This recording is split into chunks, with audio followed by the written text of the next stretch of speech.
circles in the model represent positive and negative units. Which equation is true based on the model? Let's break down the model real quickly and talk about what we're working with here. So we're looking at negatives will be our black circles and positive will be our white circles. So let's go through our answer choices and see what we're working with.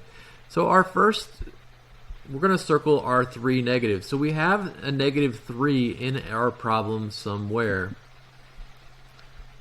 So we'll circle that, we'll call that -3. So let's look at our answer choices and see if we have -3 in our answer choices.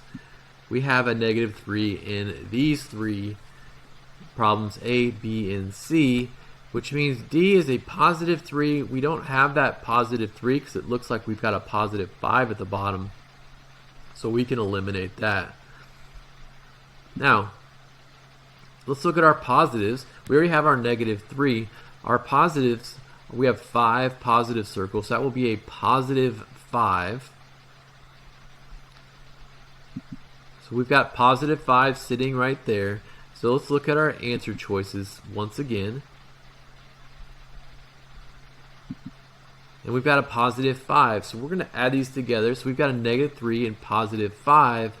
But if you look real closely at C, C has a -5. We don't have that -5 because the C is -3 plus -5, and that was the case. All those circles will be black, and they are not. So C is not our answer choice. So now it looks like we've narrowed it down to A and B because they both match our model. So our answer is either going to be -3 plus 5 is -2, or -3 plus 5 is +2.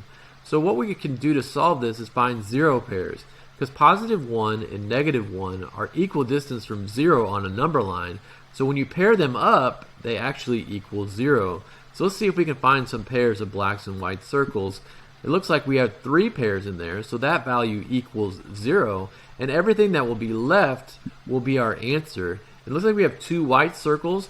White circles are +1, so 2 white circles are a +2. Let's look at our answer choice. Our answer choice B is a +2, which would make A incorrect. So our correct answer using 0 pairs would be B, -3 plus 5 equals 2.